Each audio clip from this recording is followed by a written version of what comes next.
Bonjour, c'est Virginie sur Radio Gandharvagana. Nous nous retrouvons pour nos séances, notre séance du corps en yoga. Et aujourd'hui, nous entamons, même si nous ne sommes pas encore le 1er février, les séances du mois de février, puisqu'à cause des vacances, nous avons une semaine en moins. Donc je vous propose de retrouver un karana pour le mois, une pratique ciblée sur une zone du corps. Et pour ce mois-ci, ce sera la nuque et les épaules. Des zones de tension toujours intenses ou même douloureuses. Et je souhaitais simplement proposer des mouvements simples, tirés des Pawan Muktasana, de tout ce qu'il peut y avoir, et mélanger toujours avec quelques autres mouvements aménagés des postures de yoga. Je vous propose de prendre quelques instants et de venir vous asseoir sur un tapis et sur une chaise au départ. Ensuite, il faudra vous mettre sur un tapis pour continuer. À genoux, en tailleur. Et tranquillement, vous installez votre posture en fermant les yeux, en redressant le dos. En allant déjà pendant quelques secondes à la rencontre de ce corps.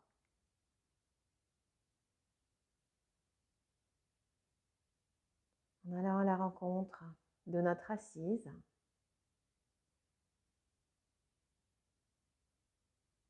Sentez comment vous vous êtes installé, comment vous avez positionné le dos et essayez de bien vous redresser.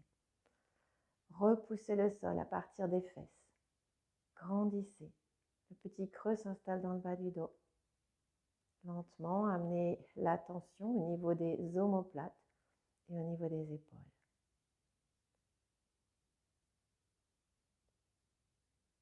Et l'espace juste au-dessus, le niveau de la nuque. Souvent, on arrête la colonne avec les épaules, mais notre colonne vertébrale, elle continue jusqu'à la base du crâne. Elle inclut la nuque. Sentez-la. Colonne cervicale.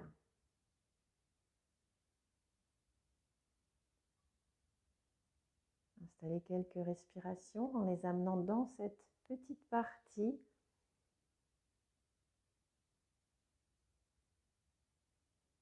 Imaginez une respiration qui monte et qui descend le long de la nuque.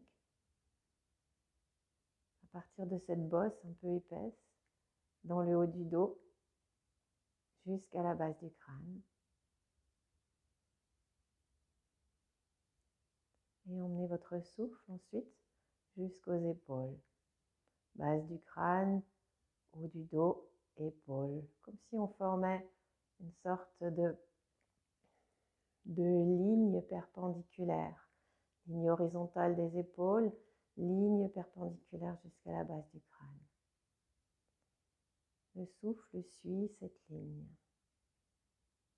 et s'en va dans les épaules. Revient juste au milieu du haut du dos et remonte.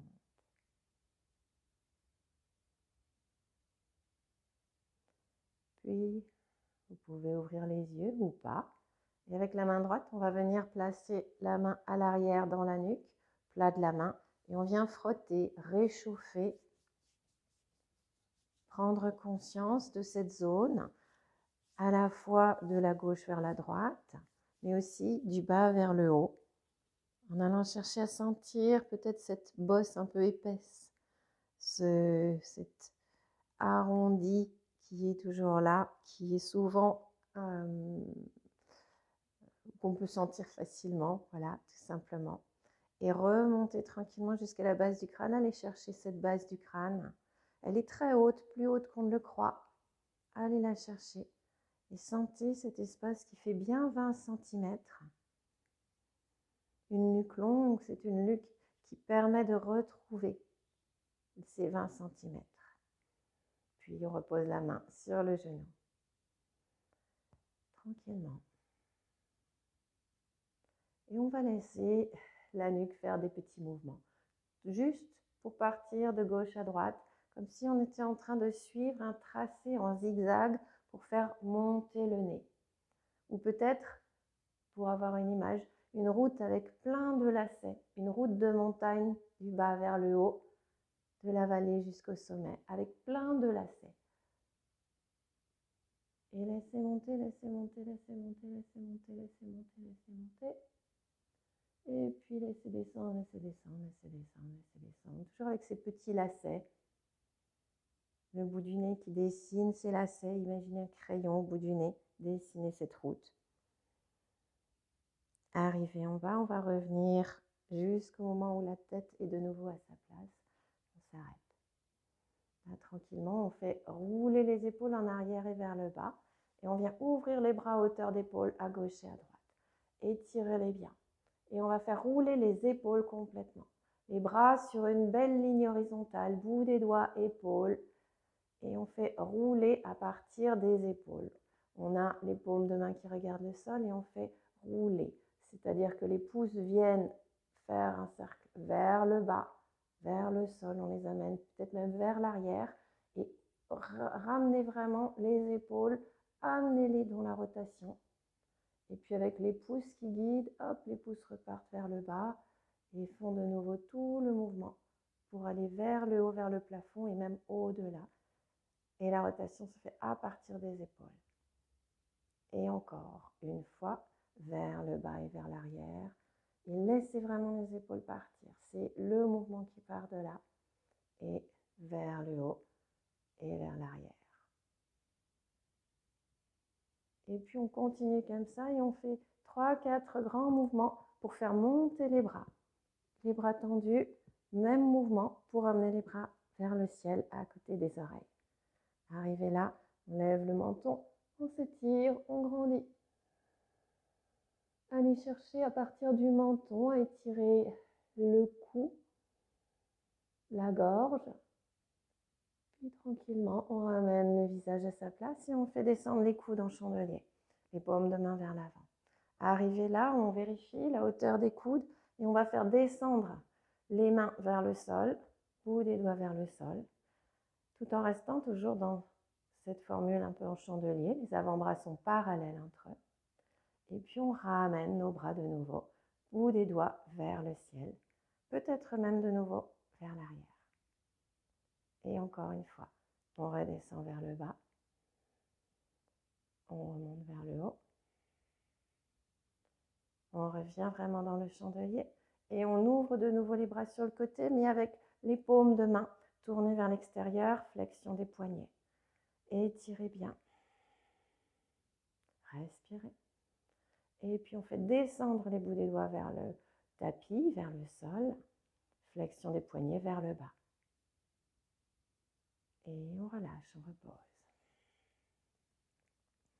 Et encore une fois, tranquillement. On fait bouger notre tête avec des petits lacets vers le haut. Une série pour aller tout en haut de la montagne. Et on ramène, on revient dans la vallée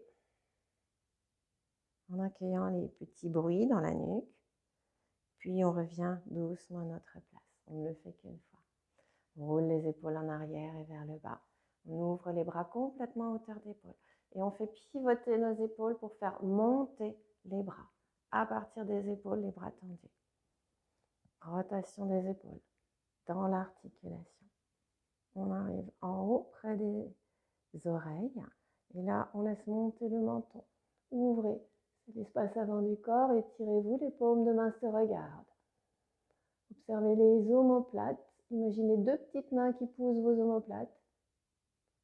Et puis on ramène le visage à sa place. Les coudes en chandelier. Les mains qui descendent vers le sol. Les mains qui reviennent vers le plafond.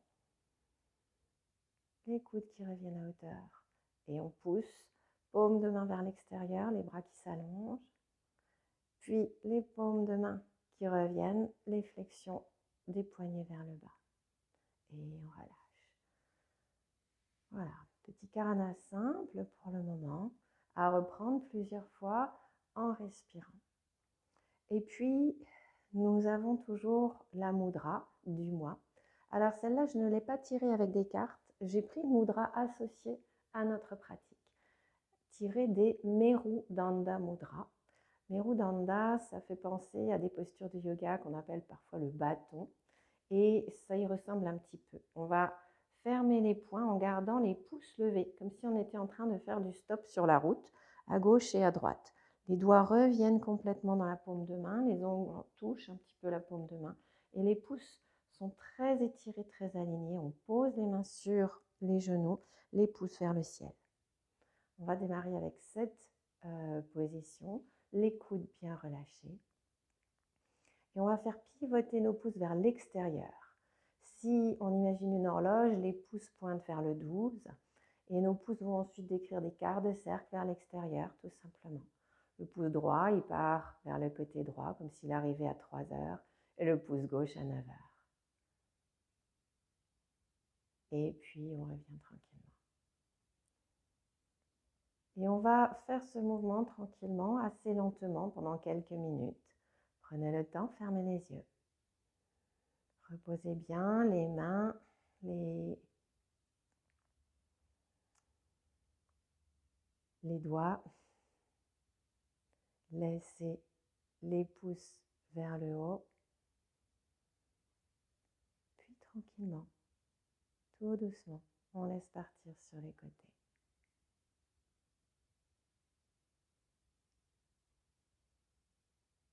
On ouvre et on revient.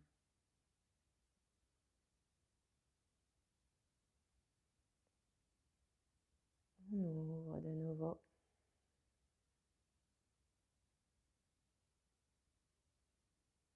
Et on revient.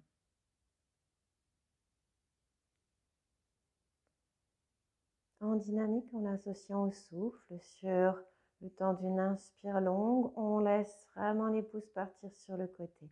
Imaginez ces aiguilles, imaginez ces secondes et comme un petit métronome, laissez vos pouces descendre en suivant un métronome intérieur.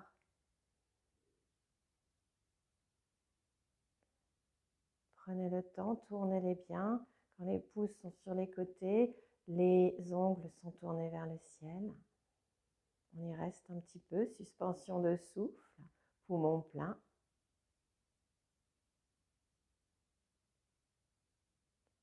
Et le retour tranquillement.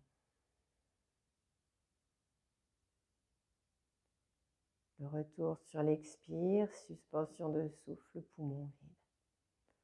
Encore une ou deux fois.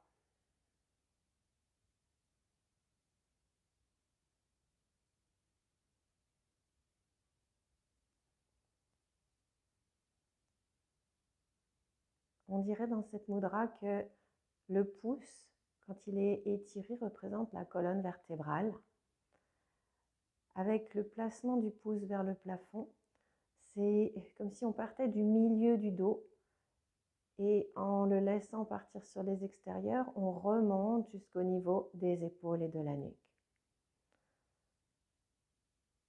Une mudra qui permet de déplacer la respiration dans cette zone, d'activer, de réchauffer cette zone, de l'aider à se détendre.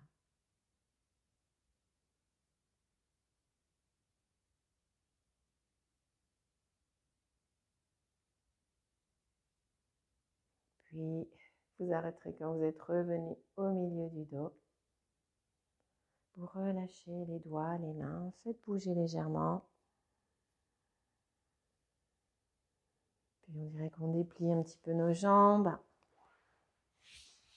On secoue, on frotte un petit peu. Les mains qui passent sur le dessus des jambes. Et vous revenez vous asseoir. Voilà, pour cette première séance du mois, nous avons terminé. Placez vos mains dans l'espace du cœur, nous inspirons ensemble et nous nous saluons de part et d'autre de ces écrans. Belle semaine, belle journée.